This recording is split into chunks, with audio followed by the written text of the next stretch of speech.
Are lockdowns coming back? Are lockdowns coming back? They're already starting in China. Why would lockdowns come back? We're going to talk about what they're facing in China and how they said, America, you should be ready. Because remember, we live in a global climate to where everyone is traveling all the time. We're going to discuss it. Also, we're going to talk about what our pharmaceutical costs are compared to overseas. It's going to blow your mind. And it's amazing how everyone thinks it's okay. The answer is not more government control. It's actually putting pressure and leverage on the pharmaceutical companies. That's what Trump is trying to do, but we also need to ban their commercials. I think that actually would help have some leverage.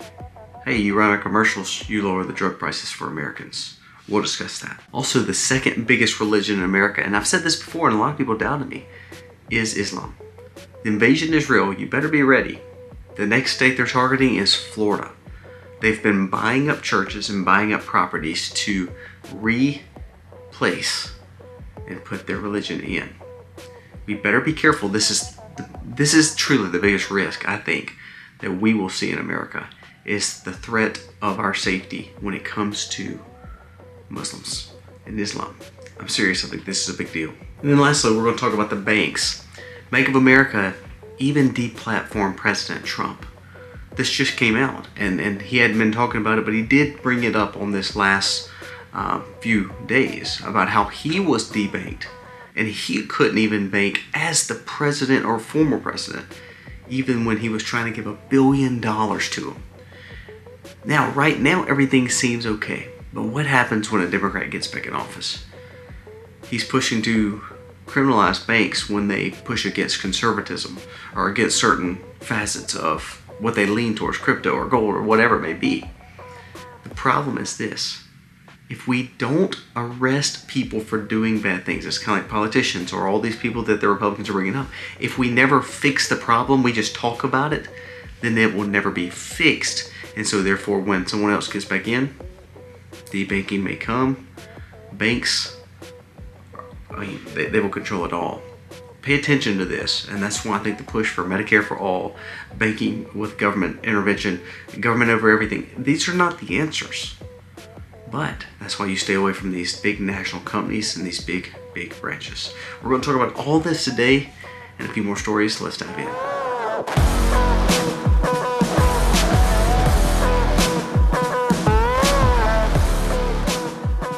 Hey guys, thank you so much for being here. It is actually early on the day. This will be the last day you'll see me not at home. We're finishing up our trip out of town. So thank you for staying with me. I know that between the loudness outside or even the darkness in the house here, we appreciate you being here. So now let's jump into the stories today. First, let's talk about this lockdown situation in China. We're going to read this because I do believe we need to bring it up and bring awareness to it. Because what did I tell you in yesterday's video? I literally said that most people will end up, it says the majority of Americans, based on surveys, will end up taking some kind of preventative when it comes to fall, just because they're going to be coerced. Well, that coercion may have already started. Listen to this. China is back in lockdowns. This time it's mosquitoes. It says 7,000 have been infected with the chikungunya, a rare mosquito virus. Entire districts in Guangdong sealed off. Patients isolated with mosquito-proof quarantine beds. Drones, vines, and chemical sprays. Full lockdown style that they saw back in 2020. A virus that cannot spread person to person, but they're locking down again. That's crazy, isn't it? But that's what's happening. Again, did you hear what it says? It's really not even seen to be person to person. It's mosquito-based. But they're locking down again. 7,000 people already infected, and they're locking down whole districts and areas. Now, why is this a big deal? Why it's a big deal? Because I do believe, because everything seems to be playing in the favor of what Trump has done when it comes to some of the things he's pushed, like the tariffs and all. I believe you're going to see something to take our focus off some of the good. That might be the files, that might be the list, but I also believe sicknesses, weather, all that plays into it. I believe you're going to see something big happening. Is this the big thing that's happening? I hope not. But the bottom line is, I believe you're going to see something big happening, and this is just another noodle they're going to throw on the wall. What did I tell you, though, yesterday? because we're so inundated with information, and our information sometimes is so propagandized, that I do believe that these kind of stories, like these noodles on the wall for sicknesses, like there was another state that said that they're having an endemic with Legionnaires' disease. There's another situation that said they were having another variant of COVID. You see, if they keep throwing these on the wall, one of them's going to stick, and then that will coerce you. Now I'm going to move on to what Trump and RFK just said. They just had a meeting together, and they had a news conference on it. And listen to what they said. It says, Americans pay 800% more than European for the exact same prescription. Trump just discovered, wow, listen to this. He said, and he gave Big Pharma a 50-day warning. He says, drop the prices or we will rig the global trade rules against you. Trump just uncovered the fact that what they were doing was ultimately taking advantage of American people while giving discounts to everyone else. Now, I want you to listen to this. 800% higher premiums and payments than anyone else in the world. Here's what I would say. What if Trump said, you're banned from doing all advertising, period. You're banned from lobbying in Congress. Well, that's the only two ways they really make money, other than actually just making the doctors sell their prescriptions. You either see it on TV and you ask your doctor about it, or they literally lobby Congress to be the ones to pay for it all. Like this Medicare for All, and how they take in all these new drugs and pretty much put them on the regimens. So what if Trump just said, look, the same way he did tariffs, if you don't lower it, we're going to take all this away. We're going to take your ways of making money from Americans away. Now, you'll still sell prescriptions and you'll sell them for a lot higher. However, your advertising's gone and your lobbying's gone. That would be game changers. I want to see Trump, how he's doing the tariffs, which I think is a great thing now. I actually think the tariffs are a great thing. I want to see him do that with that same leverage when it comes to politics and politicians that pull against him, like the Murkowskis, McConnells, the Thunes. And I think he needs to use that against pharmaceutical companies. I believe if he used that leverage and that pressing, I honestly believe we would start seeing some things happen. That's what I hope.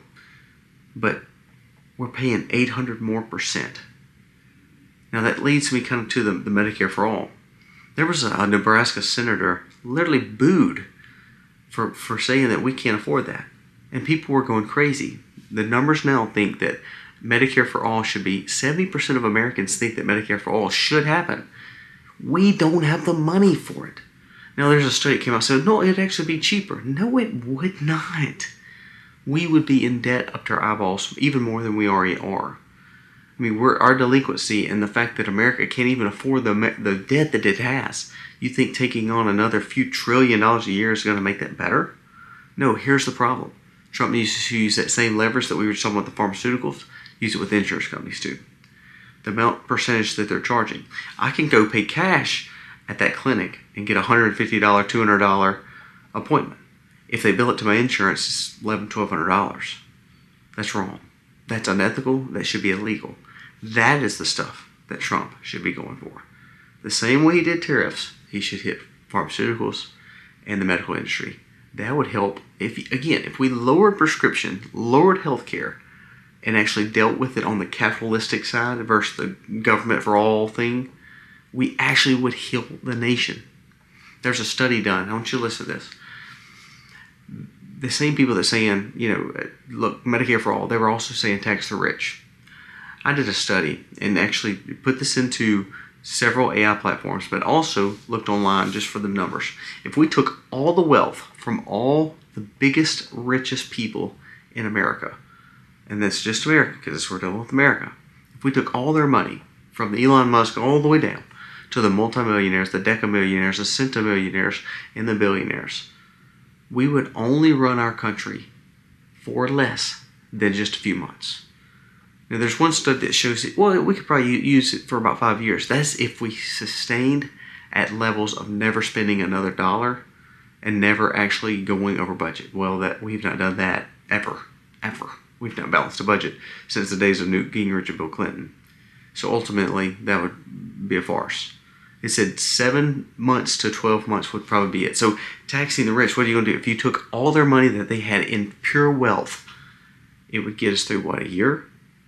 The problem is not the money is not coming in. The money has been coming in. We have tons of money coming in.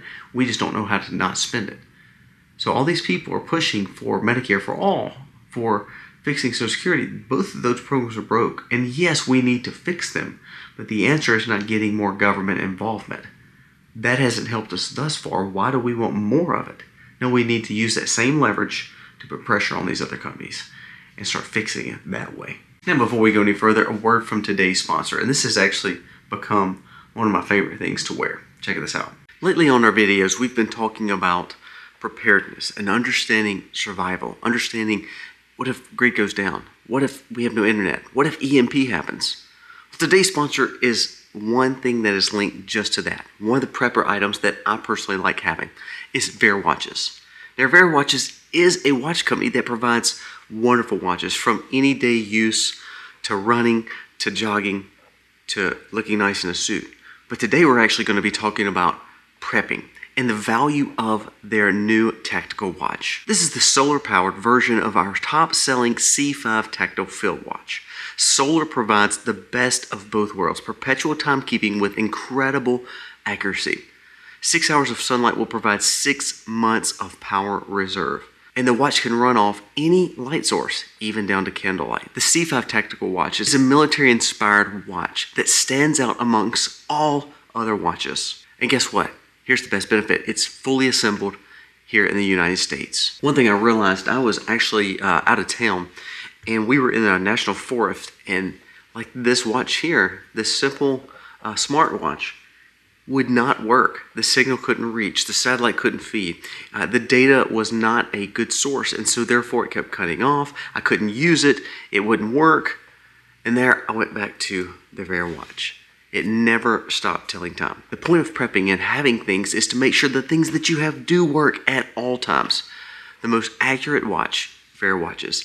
Not only can you wear it, of course, in prepping, they have designs for all models. They have designs for just about any occasion, from formal attire to literally hiking out in the woods. I like it for prepping and survival, to know I have accuracy with time, and knowing it does not depend on some battery or some kind of data satellite to make sure it's working.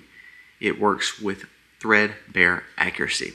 If you're looking for a gift to give someone today, check out Vehr watches. If you're looking for a nice gift for you to add to your prepping stockpile, check out Vehr watches. Thank you, Vehr watches, for sponsoring today's video, and guys, go check them out. Now on to this push where it says, did you know that Islam has become the second largest religion in America? He says, yes, it's growing in Texas. Yes, it's growing in New York, Michigan, but now Florida. They said their goal is to take over Florida. It's an invasion, and America better wake up to the situation. So there was an imam that was actually just interviewed, and he said, my goal is I've been buying churches all over Florida. And ultimately, we're getting so much money, and what it is probably flooding from overseas. But he says we're getting so much money in, so we're taking this and we're building schools. We're building their own temples. They're taking away from the church. Is this not scary to you? Should this not scare you to death? The number one name in Europe, number one name for baby names was Muhammad this year. Last year, Muhammad. You know, it's in like the top 20 in American names already. You don't believe this is going to keep on happening? There's already fast food places all around these certain areas that are going completely sold out to this movement, to where they're changing their whole menu around just this religion. This is upon us. Texas and Florida, you better be careful. I'm going to say this again. I said this a few weeks ago. The Muslim faith said the reason they tend to kind of party with the left, even though they don't agree with anything the left actually believes in. He says we can sway the left quicker than we can sway the right. And if we sway the left, then we have the votes. Then we start winning the cities. Then we start winning the governors. Then we actually start winning the states.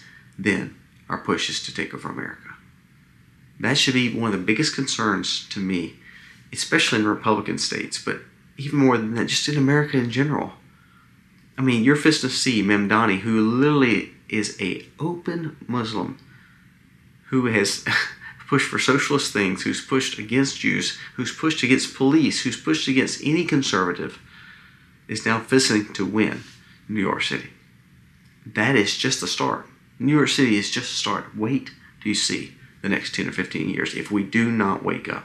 The biggest fight will be upon us, will be against this faith.